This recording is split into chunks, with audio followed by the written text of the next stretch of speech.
Over the years, apprenticeship has become the go-to for almost everyone. Back in the days, your mom would say, go to university, get a job, get married, buy a house. No anymore. These days, there's new path, apprenticeship. So when I was at school, it was always a case of, okay, UCAS application, now you're going to go to uni. No one mentioned an apprenticeship. And it got me thinking. I went to a careers fair and I spoke to a couple of different companies that did apprenticeships. And I liked the idea. I thought, oh, hang on, they're paying. They're paying for this. Why would I not do it? So I searched for quite a while to find a good apprenticeship. I originally wanted to look into like project management, things like that. And it ended up very much going into construction or like property, things like that. I applied for a few estate agent type jobs or land ownership.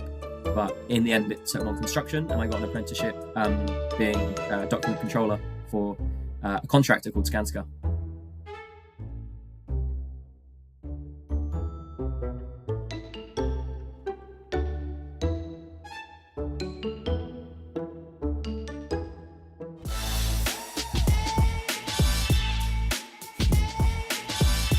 Over the years, apprenticeship has become the go-to for almost everyone. Myself, I didn't have opportunity to do apprenticeship. Why? Because back in the days, your mom would say, go to university, get a job, get married, buy a house. No anymore. These days, there's new path, apprenticeship, and something that I do love and cherish and promote. And today is not only someone that I do know, someone that I've known over almost a year now, who is going for the same direction. I call him a modeler because you can see his look. He does all this modeling, and I love what he does. Jaden, welcome to Manners Maketh Mic. Thanks, Eric. I'm happy to be here. So before we dive into your path, your career path, before we came on live, we talk about your modeling. So how did it come about? Is that because of your look, or just how do you became modeling who you are? Well, when I was a child, it all started. My dad said, "You know, it'd be a fantastic idea. Let's have you in catalogs and magazines." As a kid, I thought, okay, I don't know what was going on, and that happened a little bit, like Toys R Us and Argos catalog and stuff. I didn't think anything of it, and maybe there was a couple TV adverts here and there that did or didn't come out, but I forgot all about it for a while. And then one day I saw like a little advert saying, "Oh, we're looking for models," and I was really bored that day. I was very bored, so I just thought, do you know what? I'll just click it, upload a little picture, and they came back to me and said, "Hey, yeah, you got the look. We'll do a portfolio shoot for you." And I researched these things, and a lot of them are scams. Yeah, so many of them are scams. I found this one, and you pay a little bit of money, you get this portfolio. But what this place was offering was like a consultant to tell you how to actually get signed up to agencies. Yeah. And I thought, after talking to her for a little bit, okay, this is as genuine as it comes. So I have this little leather-bound catalogue of me with short hair, if you can imagine that. And I had all digital images as well, and created my own little portfolio. She gave me best advice, and I signed up to a lot of freelance kind of pages, signed up to a lot of not so good agencies at the start. And from there, kind of just worked my way up, working slightly better and better jobs in the commercial sphere. I'm only a short guy, so I can do commercial, but not anything like runway. I haven't got that in me. But now I'm part of a couple of great agencies, and I've started voiceover work as well. And then along the way, I picked up acting, something I wanted to do since I was quite small. So having a blend of that, I've been able to work on some great projects so far. I mean, you remind me, so my son, Lewis, who is 12 now, when he was by his mixed race, and I don't know what we went somewhere. We went to somewhere, I don't know, on a train. And then this lady came to us, me and my partner, said, "Oh, would you love your baby to be modeling?" I'm thinking, dare you? He's a boy, he's a little boy. I mean, he was 2, but cute. He's got this, like, he looks like Michael Jackson. So if you see him, everyone thinks Michael Jackson's son, but he's not. Even his look and his everything. So we did, I think about 2 years modeling, but it was tough. Not like photo shoot and magazine. But I thought to myself that that's not for him. I mean, he got to look like yourself, but the time consuming. I mean, we have to go in audition, wait for 2 hours. You have babies coming screaming, nappies in them, and then I thought, man, this is not for me. We'll take him to Manchester, to you everywhere, and I thought, I'm done with that. But I mean, it is good industry. It's the biggest industry when it comes to that. But you still do this alongside apprenticeship. Yeah. How are you managing this? Tell me. I want to hear how are you managing this? Well, it's a bit different because when you're doing it with your son, you've got to travel around the country. Yep. Thankfully, I don't always have to do that. There's shoots in different parts, but going to auditions and going here and there. Thankfully, a lot of things are done with the magic of a self-tape as opposed to turning up to places. So that cuts out half of it. You can do that I didn't with know that. a ring light and a tripod in your bedroom. Wow. And upload self-tape. So that cuts out half the travel. But sometimes, and you only get, 30 days of annual leave a year in a corporate job. Yeah. So in most jobs. So I have to balance that. And if there's something I think is worth the project, I'll take annual leave for it. But a lot of the time, because my role currently is work from home, I can kind of divide my day up into doing modeling or doing acting and then working alongside the job just outside of the work hours. And then obviously weekends for me are free. So that's when I like to, if I can set my own kind of dates, if it's something for just myself or if it's not a giant brand who's saying, we need you on like Monday, Tuesday, Wednesday, I will take every opportunity to the weekend that I can. But yeah, it's quite flexible, but sometimes you do have to make a compromise here or there. Yeah.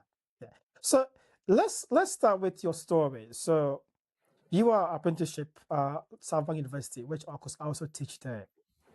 What inspired you to choose this path compared to traditional university routes? So when I was at school, it was always a case of, okay, UCAS application. Now you're going to go to uni. No one mentioned an apprenticeship. Very, very briefly, when they spoke about your options, you could take a gap year. You could maybe do an apprenticeship, skimming over it. Yeah. Like 5 minutes talking about that. And then everyone was so set on going to university. And I went to a good school. They had a lot of people go to Oxford and Cambridge and other, Russell groups. And there was no real mention of it. And it got me thinking. I went to a careers fair and I spoke to a couple of different companies that did apprenticeships. Those weren't even in construction in the end, which is what I have ended up in. And I like the idea. I thought, oh, hang on, they're paying. They're paying for this. Why would I not do it? And if I'm going to come out with something at the end, then even better. And plus, it's flexible. Yeah. So I just thought, well, this is a no-brainer. I'm just going to look into it a bit more. And then COVID hit. And I didn't get to finish my A-levels. I had to do it from a predicted teacher grade. Yeah. It was a nightmare. And I know that all changed, the government predicted grades and all of that. So I thought, right, I'm in a mess here. So I took this gap year in COVID. My school yearbook actually says that I went to University of Surrey to do English. But I didn't say that happened. That's not what happened. So no, everyone who looks back is going to think, oh, he did that. No. So I searched for quite a while to find a good apprenticeship. I originally wanted to look into like project management, things like that. And it ended up very much going into construction or like property, things like that. I applied for a few estate agent type jobs or land ownership. But in the end, it settled on construction and I got an apprenticeship being a document controller for a contractor called Skanska. So, I mean, your story is same as, I didn't have that back in the days. I finished university 2004, years ago. We never had such. If there was, I don't think anybody mentioned it to us. And I'm still paying my student loan. Despite I finished 2004, how many years ago? And when I look back, I thought to myself that I wish someone out there would have mentioned this to me. So this path you chose, I think, not only the experience, but you come out with exposure, with no debts. Like I'm still paying my student loan. So no brainer. Right. So at that point in your life, what what did it mean to you to choose this path? It felt like I was taking a bit of a risk from what I was taught how to do in school, um, for what my friends were doing. I felt like I was kind of doing my own thing for the first time in my Yeah, life. It was a bit of a jump into the unknown, and that's kind of what it meant to me. I thought, okay, I'm the risk taker here, and I think looking at it, it doesn't seem like a risk. It seems like a yeah, very safe option, of course. but it's just because of those who are around you and Yeah, what you've grown up to be thinking. And apprenticeships weren't a huge thing, and now obviously they've grown quite a yeah, bit, and people are. I was on that kind of turning point, where they were just starting to become quite widespread. The government were pushing them a yeah. lot more. Um, there's a lot more incentives for companies to do apprenticeships. So what it really meant to me was, okay, I'm the first out of everyone I know to try this, Mhm. kind of leap into the unknown. So all your colleagues went to all the Rasi groups, Cambridge, Oxford, you name it, and then you end up with apprenticeship. When they hear that or see that, do you feel that they feel envy, or they feel like, I wish they follow your path? To be honest, I mean they're doing well for themselves. It it, Yeah, it depends. I mean, no one's feeling envious as such. Their parents might say, smart option, sensible choice. yeah, But if they need to go to a university to study a subject where they need a degree, say it's law, for yeah, example, or yeah, one of of my friends course. did like Yeah, pure physics, then understandable. It's of completely course, understandable. But of there's so course. many subjects where people are going to university, like say business, for example, getting like a hollow degree from it could be any university, Mm-hmm. and they're going to be very hard to tell apart from other people when it comes to that job search. And Agree. people wonder why it's hard to get employed, it's hard to get a good job that's paid well when everyone's doing the same thing, and it Mm-hmm. becomes easy to just scroll through the list. So I think it's something that will set you apart and give you a safe space in a company for as long as you choose to be there. Agree. So you mentioned about the subjects that like construction and project management. Was that something that your parents or you decided to go? Because for me, when I was growing up, my parents, my mom wanted to become a pilot. That was her vision, a pilot.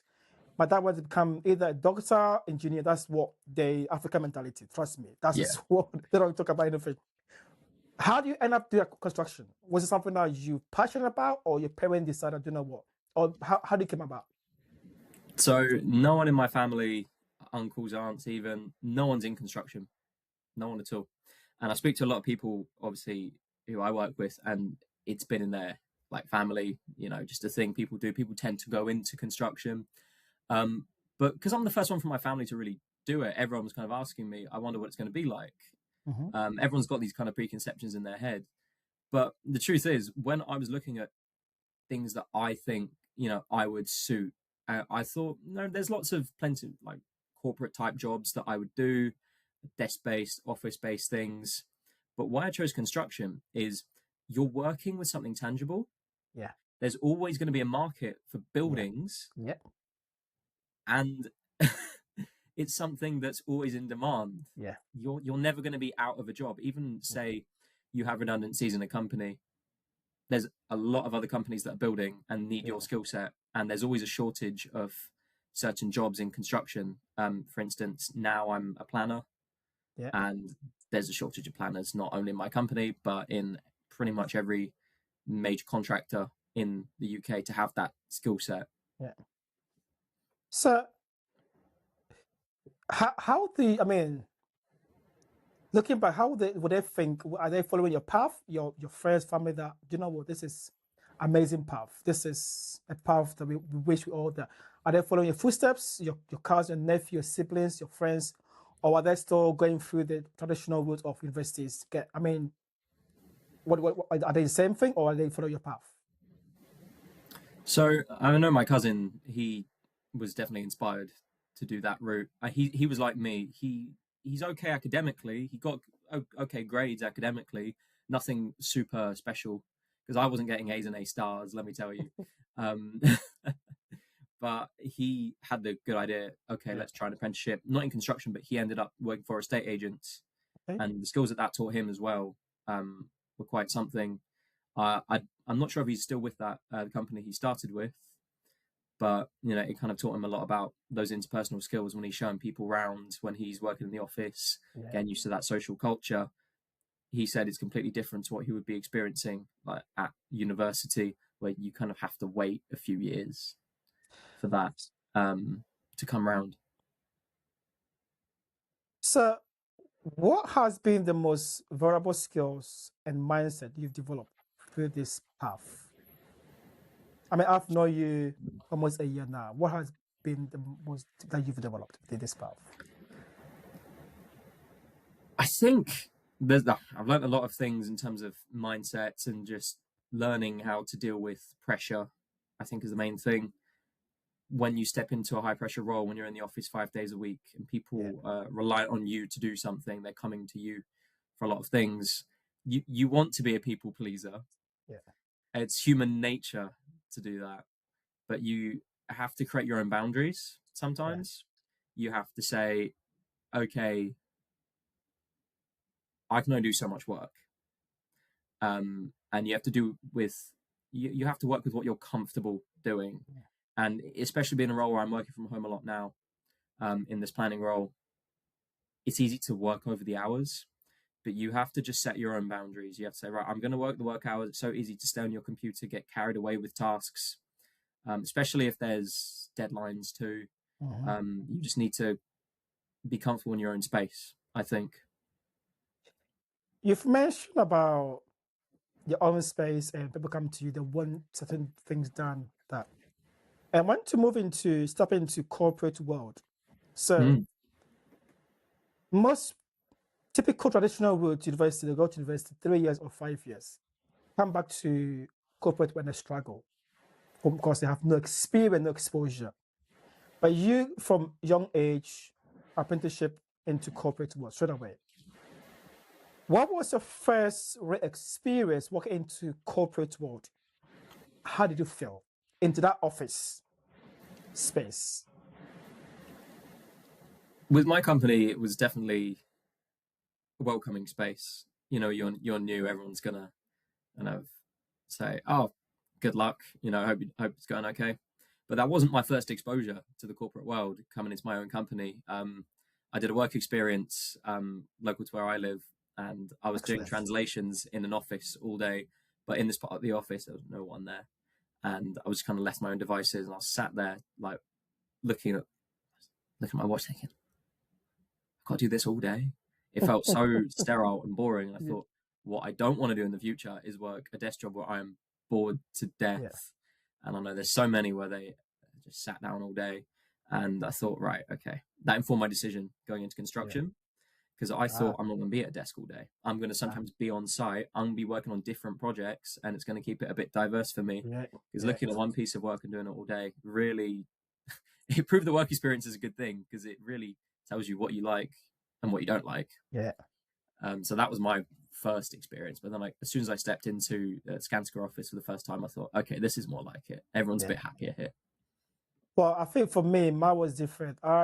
From university back in the days, went straight to corporate world. My first job was working for a hedge fund, Mayfair, big office. I have no experience. I was young, and everyone wearing tie. That's one of tie. Suits, all the fashion suit, expensive suits, and just came from university, Middlesex, with no experience. Asked myself, what am I doing here? What am I doing here? I have no experience. But I was doing admin role, accounting. And I look back for, was I ready for it? Because the pressure, it lasted for 6 months. I couldn't do it. They couldn't even, and my probation ended because it was, the experience was like, it was fun, but I don't think I was ready for it. So for you, I think having that experience that gives you the benchmark, isn't it, to that corporate world, which of course you also do. So what was the biggest culture shock? I mean, you've done before, like you did translation.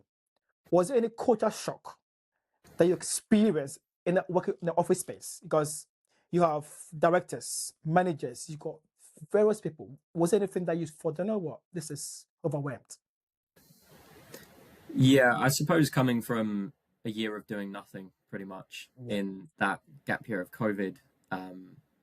Straight into the job, straight full throttle. I thought, oh wow, I've gone from 0 to 100, very very fast. And then before long, I was doing hybrid, and then I was doing 5 days a week pretty soon. I thought, okay, I need to understand the office politics here because the culture's crazy. And I work in a head office. I started in that head office when I was still learning kind of the ropes. I wasn't on one project just yet. That culture shock hit me like a truck. I thought, right, this is very sterile in this head office. It's very quiet. Not everyone's returning from COVID. There's hot desking. Not everyone in the same seats every time. Um, this is strange. Do I like it? Yes. Are there little things like, okay, new people sit over here, certain teams sit over here, and the more senior people sit in certain parts, and you don't book a seat in those senior parts, for example, or someone would just take your seat. Things like that. I thought at the start, okay, I'll have to get used to that.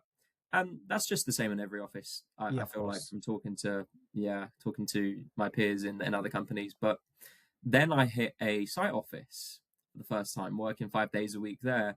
And oh my God, I mean, if you if you've ever been in the middle of a construction site and the site office is in the building, Yeah. the vibration, the noise around you, you're given earplugs when you're just working at your desk. Thinking, oh my God.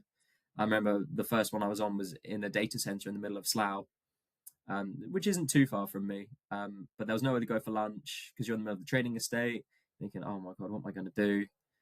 And then I was under more pressure when I was in my first, and this one wasn't in the building site. This was just in an office next door, for convenience's sake. It was nicer, it was a bit more sterile than the Slough office, but the amount of pressure that's on you because you're in a position of slightly higher responsibility in that case. When I think I got a promotion, people asking a lot of me, thought this is quite a lot, and commuting every day, it really drained you, and you Yeah. find that sometimes you have no energy to do that, which is why I'm a big fan of flexible working. So that was the huge culture shock, is how quickly those 5 days from Yeah. going from nothing in a gap year to just everything, that really hit. Did you ever feel, you know what, this is overwhelmed, this is too much, I need to just quit? Or just for, you know what, I just enjoy the journey and just embrace it? I'm sure there was a doubt in the mind, but if there was, what did you overcome those doubts? I think it's a bit of both. Everyone's got those thoughts. So many Of people have course. those thoughts and think, right, how long am I going to stay here for? What am I Mm-hmm. going to do? It's that little thought at the back of your mind thinking, I'm tired. Yeah, And you think, well, hang on, before COVID, no one complained. that's Everyone true. just kind of got on with it. That's true. It's a cultural thing. Yeah. Now that we're used to, and then when you start off working hybrid, people think, oh, they're weak. They can't do it anymore. Yeah. And I did suffer from burnout a little bit a few years ago, working in that, like my first like city project, purely because it was a bit non-stop. And if I wanted a social life afterwards, I'd go out, but I'd get home. It takes an hour to get home. I'd be so tired, I'd just go to bed, do it all again. So part of me thought, okay, you're a bit burnt out. But then the part of me thought, well, if people could do it before, no complaints, Mm-hmm. you should at least try. Yeah. And I tried and I got through it. And I thought, it's not so bad once you get used to it. But I think that's just a part of working culture that everyone kind of has to understand, That's true. is that it might be expected of you, and you can only do what your body's capable of. Mhm. But if you try and push your limits and you get used to it, you'll unlock a level in you didn't know that you had. And as you get better, as you get more used to what you're doing, it becomes easier. Yeah. So, in that sense, how has that experience shaped you as a person? And I'm talking about sense of your own self. How did it shape you become? I mean, you are very confident because you do modeling, you do all this stuff. How does it shape you of who you are? I think it gives you thicker skin, for sure. When you're not used to working with adults, when you're not used to working with these kinds of people in a more mature environment, Yeah. That's a bit of a breath of fresh air. Not everyone's treating you like an adult, even though Yes. you're one of the youngest in the room, if not the Mm-hmm. youngest. You're treating them like that. But then you see the new apprentices come through, and you realize, I'm going to treat you like that. I'm going to treat you not as if you're a child. They want that. You want that level of respect. So if people are treating you differently to others, it might be, you might think it's a lack of respect in your mind as an apprentice. Mm-hmm. But the more people treat you like an equal, you realize this is what's expected of me, and I'm working with professionals here, so you want to match their level. Yeah. And it made me ambitious to match their level and stand out. That's good. That's good. I wish I had that. I mean, like I said, when I went to the industry from university to hedge fund, and the level I was in, I have no idea. So, and 6 months they said, no, you didn't pass probation. So they let me go. And I did a few jobs here and there, 1 month, 6 months, 2 months, for, oh my goodness, God. And I think it was, for me, it was hard because I couldn't find myself who I am. I was just searching about myself and I still had a lack of confidence. So looking back, I wish I had someone out there to guide me. And my next question to you is mentorship. So within apprenticeship, so those that are watching abroad or wherever you are around the world, in the UK, it's a big, now it's a big apprenticeship. So there is the work 4 days a week and then 1 day in university. And of course, they have many things. So, Jaden, you find yourself in corporate world, able to juggle around. Mentorship, how has that shaped you? Have you had a mentor to guide you through this journey? If yes, what has been your experience in this? Because people are watching, it's a big thing, mentorship. How has that supported you? Have you had a mentorship? If yes, how has that helped you with your journey right now?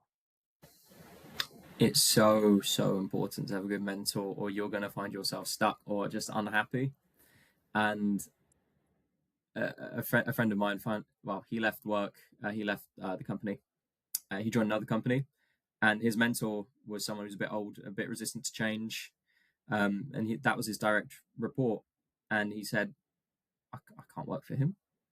They didn't get on. He didn't appreciate his ideas, so he came straight back. And I thought, wow, only because of that one Yeah, person. yeah, So when I joined, I had a good line manager who taught me the ropes and everything I needed to know. And there was other senior people within the team yeah. who, if she wasn't there or around, then they could help me out. And I know she was on leave for health reasons as well. So for a period of time, I had a couple of other people helping me out in those senior positions, and they shared with me their experiences. Uh-huh. So I had a few different mentors when I was still learning the ropes in my first role within Skanska, and that helped quite a lot. And then once I became on site, you're not just reporting to that person who's the head of the team. As a document controller, you report to a design manager, Yeah, so they're in charge of the design of the building, making sure those elements are going well, because the two work really closely together. And I had a couple different design managers that I reported to when I was on site, and two very, very different ways of working. And I found that being in an on-site environment, I struggled with one way of working. I wasn't too happy with one way, but then with the other one, his style suited me a bit more. yeah. But the other person whose style that maybe I didn't not necessarily agree with, but work best with, it still taught me a lot. And I find that with the two different styles of working, you're learning different things. So Yeah. having a good mentor isn't necessarily just about learning one style or learning the correct way to do things. It's Mhm. learning your way to do things. And they're just helping shape your Yeah. experience, essentially. And that's what people don't understand. They think they're just there to just give you best advice, Yeah. to just guide you. But they're shaping your experience. Yes. So mentorship is a big. I mean, the UK government is supposed to promoting this area. Would you recommend this to employers, especially, let's say it's new onboarding? Would you recommend this to employers that they should look for someone to be a mentor mentee because you had a mentor that supports you? I mean, I wish I had a mentor. I wish when I started my journey, I had a mentor. I never had one until my later age that I thought, I needed someone to guide me. And the person guided me through my corporate lifestyle, my working in banking. would you say that employees need to have this in place from day one? Yeah, I think the impetus is very much on line managers to do that. We have like a buddy scheme. Okay. I'm not sure about other companies with their buddy schemes or just someone who's in that position, but I think there's something that could be more invested in. I think mentorship is something that sometimes you have to just be proactive with. Yeah. Yeah. Agreed. You have to kind of seek it out yourself. But if people, like you say, were to put this in place within companies, to kind of report back to on a less formal level, Yeah. I think that's definitely a good idea. I think every company could benefit from that. I know in universities they have like your college fathers or your Yeah. like Yeah. college Yeah. college mothers, things like that. And I think that's a great idea if taken Yeah. seriously. Yeah. Agreed. It all depends how proactive you are, and you only get out of it as much as you put in. So I was putting in Agreed. a lot, asking so many questions because I Good. wasn't sure of my route. Yeah. Yeah. And I think if there was a mentor to be there in the first place, I wouldn't have to do that. So I think that's something every company should certainly invest in. Agreed. Agreed. I mean, something that I've been pushing myself, so something that I agree. So let's go for social life and personal identity. So Mm. how are you juggling? You're a busy guy, very busy guy. You've got your modeling, you got your stuff, you got your personal lifestyle, you got your work, you got university. I don't know how you manage it. Bless you.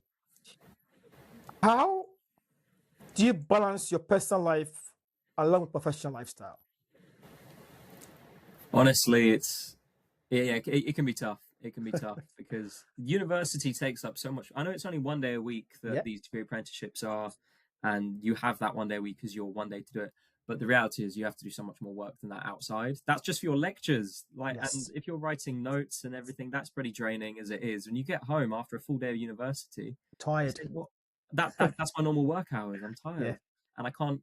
And you shouldn't be doing all the extra uni work in the evening because you've just you've just been there for 8 hours, etc.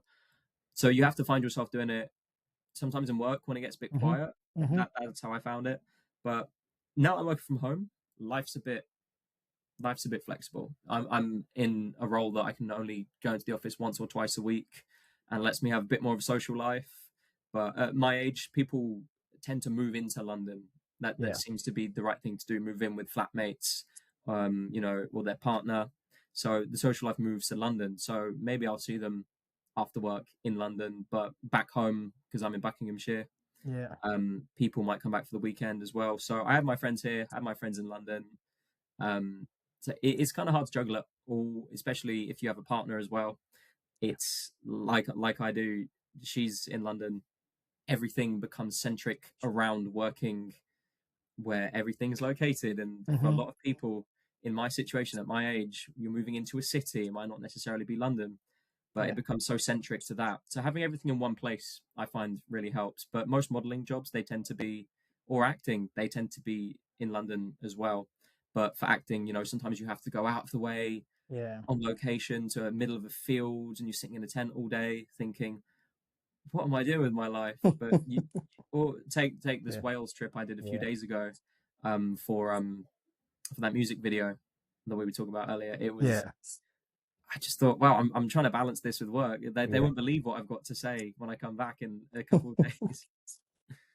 So that was going to my next question. So how do you feel you have had grown faster than your peers? Because acting, you're thinking critical, you're traveling by yourself.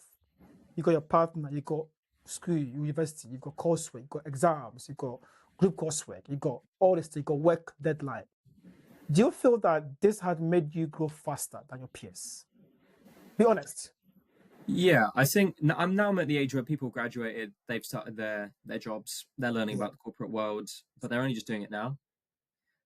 So we're on the level playing field now. But I'd say for the first few years, like from when I started in my role in my job with Skanska, and the very first one, I was learning things from day one. Made me think, oh, my friend's not going to learn this until they graduate uni. They're not going to know kind of the office culture. They're not going to understand working with adults every day, how to interact, how to seem a bit more mature. Because there's protocol, there's etiquette for these kinds of things. and even it comes down to the way you dress in certain situations. It's all these little small things that add up. Yeah. Because yes, most of the time, working with people older than you, they're going to be very relaxed. They're going to be quite chill, and being professional, a part of that is not being too discerning on the younger, like apprentices or graduates. And I think from day one, I was learning all these little things that you need to do to gain a little bit of respect, to be taken a little bit more seriously, people to kind of respect your work as well. And when they all add up, by the time my friends had graduated uni, I was already doing these things. And you go into those social circles again, and you think it feels so different now. Yeah. Like I said, for me, when I finished uni, I went straight to work. I have no etiquette. I have no protocol behind me. And it was like I've been put into a deep end of a sea and I couldn't swim. Yeah. So I was constant trying to come out and I was failing. So it was bad. Now, what sacrifice have you made? So let me phrase it. So you've made an amazing sacrifice. Which one do you feel that most successful, most fulfilling that you've made for your life right now? I mean, acting wise, you're still acting, you're still full-time employed, you're still part-time in education. What has been most fulfilling of your life to date? Is that having a girlfriend or what else? Oh, that teaches you a few things, doesn't it? No, I think university really changed things for me, because when I was working, I still felt when I came home every day, even if I had time to socialize, what was I doing before? Was I just playing video games? Was I just playing guitar? I still try and make as much time for guitar as I can. I think, I kind of had to sacrifice kind of the gaming side of things, because I was a big old gamer before. But I did that, and I realized it making my life more social, I'd be gaining more out of that. That made me a lot happier, a lot more fulfilled when I was doing that. And then university, obviously I had yourself mentoring me at uni for a while, and maybe next year too, we'll see. But I really thought, okay, now I'm in an environment where I'm learning again, after being in an environment where I wasn't learning since my first apprenticeship that I started with Skanska. It was about 2 years of kind of doing nothing, just going to work, coming home, and having not much in between. So uni's given me the opportunity to really learn things, but at that bite-sized level that only a degree apprenticeship can give you. It's not overwhelming. You're not doing too much work, and you're not having to juggle uni and work at both the same level. You're still heavily focused on the work, but you're still learning, picking up those skills, because I think the love for learning never disappears. And if you have that love for knowledge and learn new skills that will also directly help you in your job, that feels very fulfilling. And I got immersed with that uni culture as well. I judge on the football team as well. Fantastic. So I've been very involved in that, and a part of the captaincy group for this year for LSBU. Excellent. So that's a lot of fun too. So just immersing myself in whatever I'm doing, I find tends to be worth it. It's not worth kind of going half into it. I went to the South Bank with quite a clear idea of what I wanted out of it. I wanted to do that sports culture. I wanted to get my apprenticeship and become immersed in it. And it's really benefiting my work as well. There's a lot to talk about in work when they say, oh, how's your uni going? I can tell them everything. So I've got two more questions, and this is reflective and advice. So for young people unsure about their future these days, because there's so much information out there. I mean, I'm turning 48 this year. Don't ask me how. How old? And What? Yes, 48. And I look back and I wish I had. I mean, my mom wants to become a pilot. My dad wants to become an engineer, doctor. That's the aim. I love when they love me be a lecturer because of your teaching. For them, it's a teacher. That's what I think. It's not like it's just. I don't know how. What advice would you give to young people choosing career? Because there's so much information out there. AI has become too much. Social media has become overwhelmed. There's so much information. What advice would you give to young people who are coming through this path? Well, really, I think it doesn't come down to what A levels you're choosing. I did English French and politics, and I've ended up in construction. And a lot of my friends, they were doing all sorts of subjects, and that they'll end up in something that has nothing to do with that. So unless you have a very clear path of what you've chosen to do, A levels you've chosen, or your HNC, if you're in college, I wouldn't worry too much. Don't overthink it, because I was overthinking a lot, and I ended up thinking, well, inside the box, what am I going to do? English, French, or politics? And I was going to do English at university because that was what I was best at out of the three. That's what I most enjoyed. But did I enjoy it enough to do it as a career? What would I have done in English? Sometimes it just finds you. And if you look out there and look at what you're passionate about, you're most passionate about, that's when it finds you. Because when I was frantically searching, thinking, there's so many options out here, like you say, there's a plethora of things. It's almost overwhelming. If you know what you're passionate about and you find an industry which has the same values that you hold in you with construction, it's not too stiff, it's not too uptight. It's still that kind of corporate environment in a lot of respects, but you have that kind of relaxed atmosphere. That's what I really appreciated. And I appreciated flexible work, which is how I've ended up in a flexible position now. And really, when I was speaking in interviews to these people, they said it's clear we have the same energies, and the energies that they were kind of giving off, it felt right. I felt relaxed. Whereas when I was looking at kind of other things I was getting interviews for, such as digital marketing, I thought, sounds like a fun job, but I just don't feel the energy's right for me. Agreed. So when you're searching, you just got to see what your values are, and if they're giving off the same, it's a good first kind of sign that that's something you should go down and pursue. Jaden, one more question. So this episode is called Raising the Next Generation, for raising them to be the best of themselves. I've mentioned about social media. When I was growing up, we had one social media, which was called MySpace. Do you know MySpace? Yeah, I know MySpace. Yes. Showing your age now. You're showing your age. I know. And that was only one platform that I do know. Now there are so many of them. And this age, they're so bombarded with so many contents. And there's good and bad of that. I mean, you as you're acting, you've got experience in corporate world. You are now university, about to graduate, which I'm so happy for you because I've seen you grow from where you were before. Thanks. Looking back, is social media good for young people to be consumed, or should we just look around? Because I'm confused. Why? So what is your view on this platform? Because there's so much going on that people are confused of these platforms, and it's so much killing people. I mean, suiciding. I mean, mental well-being, anxiety, because there's so much information.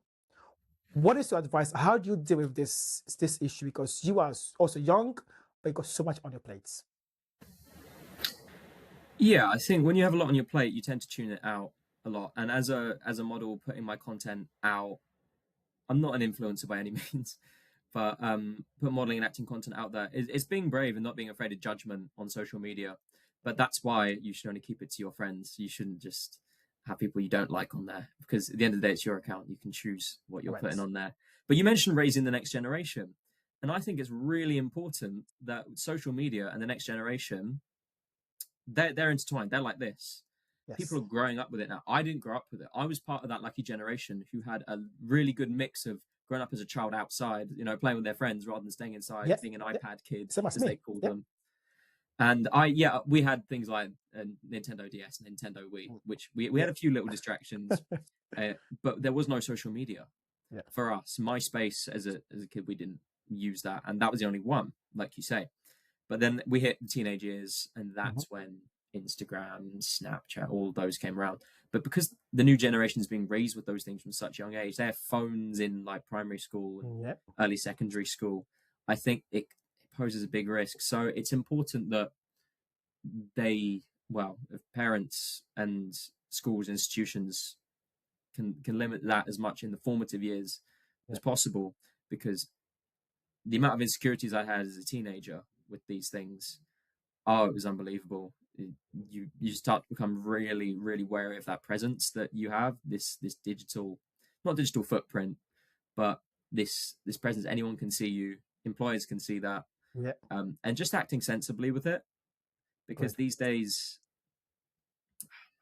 you have so many things that could go wrong with your social media, and there's a lot of bullying that can go on. So as long as you're staying in your lane and keeping only your friends close with it, I think it rings true for real life as well. As long as we're raising the next generation, like you say, to just stay true to themselves and kind of tune everything out, focus on themselves, and realize that social media, no one cares about you as much as you think they do. What? And that's something that I learned, as something that gave me confidence to post more as a model and push myself further out. I still had this judgment of what people in school would think of me. Yeah. They don't care. Sometimes they'll look at me and they might think good, they might think bad, they might think, oh, he's doing his thing. At the end of the day, I'm a very small part of their day. And if they're spending a lot more time thinking about me, doing my thing, I'm not exactly posting anything controversial on there. I'm not exactly at a super high level where I've got a lot of fame. Why should they be thinking about me so much? I shouldn't occupy their thoughts. And the truth is that no one's going to occupy that much space in someone's head. No one's going to be rent free like that. So with that lack of pressure, it should enable you to go out and do what you want. And again, I'll go back to raising the next generation. Like you said earlier, if parents can raise their children with that mindset of you just focus on yourself, then you're your own man. You're free to be who you want to be. And I want to end with you use the word stay in your lane. I think that's one of the areas that we need to focus on. Many young people want to be someone they're not. They're looking at influencers, fame. I want to be Kardashian. I want to be this. And you ask yourself, I've loved their thinking, because they're looking beyond the box, which is fine. But stay to your true character, your values, who you are. You want to become, like I said, I want to become a pilot. That was my vision.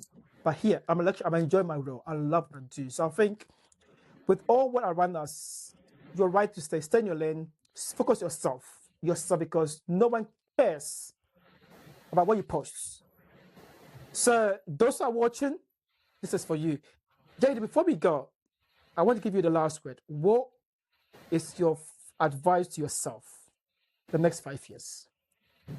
Myself in the next 5 years? Yes. Oh, wow. Get married? Which one is rich? It's easier to give myself advice for me 5 years ago, but putting myself in that position where me in 5 years, if I had to give myself advice, I'd say just keep doing what you're doing and trust the process. I love that. Because as much as you think it's not going to work out sometimes, you might have a few doubts. If you keep doing what you're doing with the energy that you're doing it with, then you'll always be successful and you'll always be fulfilled. Jaden, been a pleasure. And I'm humbled to have you on Manners Maketh Mic. And this episode is for raising the next generation. Jaden, once again, been a pleasure having you. And I wish you the best and stay in your lane and be with yourself. Thanks very much, Eric, for having me. Pleasure. Look at it. Cheers.